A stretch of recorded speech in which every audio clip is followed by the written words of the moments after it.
Oke, kembali lagi bersama saya Gede Ganindra dan kali ini GTR Vlog ya. Tapi ini agak telat sih, ini pemakaian ke 7 tahun harusnya. Tapi cuma ini bentar lagi 8 tahun karena ini saya videonya akhir tahun 25. Karena ada beberapa kesibukan di kampus, di mau nggak mau telat. Harus prioritaskan yang itu dulu. Oke, untuk pemakaian ke 8 tahun ini banyak yang mau saya ceritakan karena ada beberapa hal yang harus diganti dan ada beberapa yang rumit, ada juga yang enggak. Yang pertama yang rumit dulu ya, double starter alias dinamo starternya. Jadi dinamo starternya sempat mati karena arang starternya habis. Jadi dinamo starternya itu ada di sini. Nih, ada di situ. Nah, itu silver itu. Nah, tuh, itu mati. Itu penyebabnya karena arang starternya habis. Nggak tahu ya, motor 7 tahun kok arang starternya udah habis. Termasuk nggak awet sih menurut saya. Nah, itu pertama saya ganti di Ahas itu habis 130.000. Ya kasnya Ahas ya, ongkosnya kalau bongkar sudah 100.000 karena ini ongkosnya rumit. Dan 30.000 itu harga kolposternya. Jadi 130.000. Cuma itu masih nggak berhasil dan masih mati juga dan susah di starter. Setelah dicek ke bengkel langganan saya, ternyata arang starternya itu nggak diganti sama sekali gitu loh. Ya jadi arang starternya masih pakai arang starter yang lama gitu.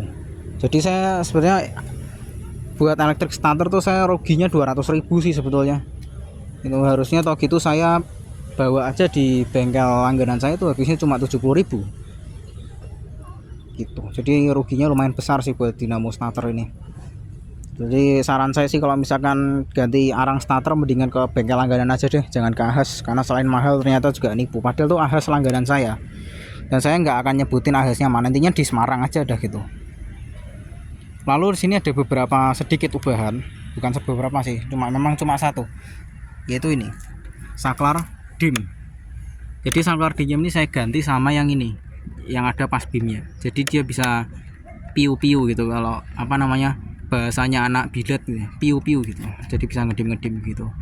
Karena saya rasa lampunya GTR ini ganas ya, jadi itu sudah lampunya terang banget, lampu jauhnya juga terlalu ganas. Jadi bagi saya sayang aja itu kalau misalkan nggak bisa ngedim. Jadi saya ganti ini saklarnya apa gitu, lupa. Motor Honda sebenarnya ada yang pakai saklar kayak gini dan ini asli Honda loh, spare part itu ori AHM.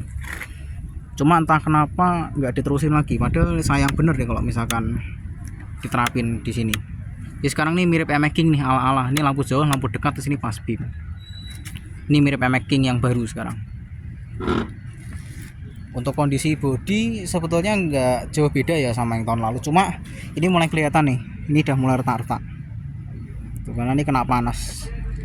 Dan oh ya, sama ini motor ini kan jarum speedometernya kan super awan, kalau misalkan kejemur dia tuh warna merahnya pudar. Ini juga udah mulai pudar nih, udah warnanya udah berubah jadi agak merah mudaan gitu, warnanya udah agak pink. Ini gampang sini, tinggal dicat ulang aja. Rencana memang mau saya cat ulang, dikasih warna merahnya yang lebih kuat lagi, di furnish gitu biar kayak Vario 125 yang jarumnya awet. Entah kenapa kejemur aja kayak gini, padahal yang ininya nggak berubah pink, ini masih merah asli gitu. Untuk joknya juga masih bagus ya, cuma ada bolong sedikit di sini. Cuma rencana memang mau saya ganti sih. Kenapa? Karena kalau misalkan boncengan nih kasihan yang bonceng karena bentuknya kerosotan gitu dan ini agak keset. Jadi bokong tuh agak cepat panas, dan ini ban joknya juga tipis, gak begitu tebel. Walaupun ini dia busnya nyampuk tapi dia tipis gitu. Untuk mesin sih nggak ada masalah ya, mesin masih halus, masih enak, larinya juga masih enak. Oh ya, untuk bensin nih semenjak ada isu etanol ini, bensinnya saya ganti ke Pertamax Turbo. Karena setelah saya rasakan memang beda sih. Pertamax Turbo ya memang lebih ngasir, mungkin karena ronnya tepat 92 ya, karena kan dugaan saya Pertamax Turbo juga di oplos jadi cuma 92 gitu. Untuk bagasi nggak ada ya ini, karena makanya helmnya saya taruhnya begini. Kenapa? Biar dalamnya ini nggak basah, karena kalau taruhnya begini nanti malah nampung air. Jadi ini ergonomis banget taruhnya begini. Untuk gembok nih tambahan tentunya ya, buat keamanan. Untuk bawah jok kita coba cek. Buka joknya di sini ya, dia ngumpet di bawah ini. Nah ini dia memang kecil tapi ini bagus, nggak ada yang keropos atau apa, nggak ada, masih bagus semua. Filter udara ada beberapa kali ganti, tentunya dia setiap tahun sekali saya ganti pasti. Ini untuk tangki bensin juga nggak ada yang karatan, masih bagus tuh. Ya, jadi bagasi cuma segini, makanya jajan yang saya taruh sini ya cuma jajan plastik, ini jajan ponco. Untuk behel ya, behel sudah mulai ngelupas begini ya wajar, karena ini sering kepegang juga sih, makanya dia aus, lebih aus gitu. Untuk rantai, nah ini rantainya udah semakin parah nih, udah mulai bunyi kletek-kletek gitu. Jadi ini rantainya udah mulai agak oblak nih. Ntar ya, ini saya coba. Nah nih, nah kurang lebih udah begitu. Jadi harus diganti jilsetnya, karena ini bukan jilset bawaan juga sih, ini jilset aftermarket, jadi ini bukan bawaan asli AHM. Jadi dan umurnya juga motornya udah 7 tahun, diganti sama dari baru udah diganti sama yang kayak ginian tuh. Jadi wajar 7 tahun udah rusak. Ini kilometer motornya juga sudah 40 ribuan, nanti kita lihat. Jadi otomatis perpindahan giginya juga udah tidak enak, karena dia penurunan giginya tuh udah mulai agak keras dan agak suka nyangkut ya, karena jilsetnya juga udah jelek.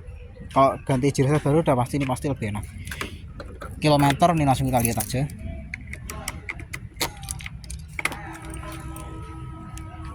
Kilometernya 44.000 gitu. Dan ini udah hampir waktunya ganti oli, udah 1.800 kilo, udah hampir waktunya ganti oli lagi. Untuk project berikutnya mungkin saya bakal pasang Sennheiser ya, mungkin ya, tapi cuma nanti dulu, karena saya masih mau beresin rantai ini, karena ini rantai bunyinya udah enak apa, kalau dipakai jalan kotak gitu. Jadi biar ya lebih enak buat dipakai harian, jadi saya ganti itu rantainya dulu. Untuk kaki belakangnya masih oke, nggak ada masalah, tapi kaki depannya bermasalah. Jadi ini laker depannya kena, alias ini apa namanya, bearing roda depannya udah kena. Jadi kalau misalnya kecepatan 70-80 saya lepas tangan dua dari stang itu gedek-gedek dia stangnya, dia geter parah itulah, kayak tank slapping kalau di motor sport kayak gitu kurang lebih. Jadi rencana mau ganti laker juga. Oke, tanpa berlama-lama coba kita start mesin aja yuk, biar lebih jelas semuanya.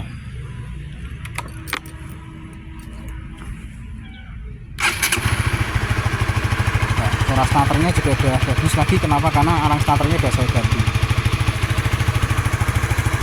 Suara mesinnya kayak gini.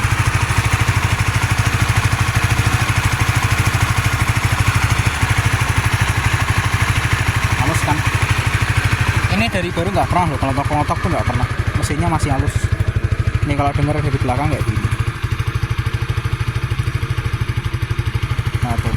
Jadi suaranya masih stabil, nggak pernah ada berebut, nggak pernah ada apa. Kalau mesin no problem lah, nggak ada apa-apa. Komplain saya cuma dinamo starter aja tuh. Kenapa 7 tahun dia nggak awet, dinamo starternya udah mulai mati, arang starternya habis. Dan ini saklar dim yang tadi, kalau misalkan saya pencet ini bawah ini ya, nah tuh kelihatan kan itu, nah tuh itu ada biru-biru nyala kan. Ini lampu jauh, ini lampu dekat, ini dim. Nanti malamnya ini akan saya kasih gambarnya kalau malam kayak gimana.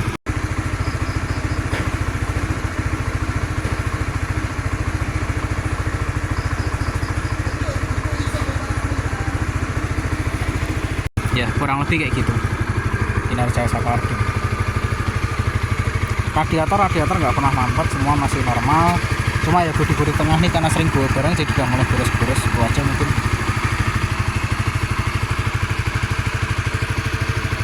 Untuk kampas rem udah waktunya ganti. Untuk yang depan udah waktunya ganti.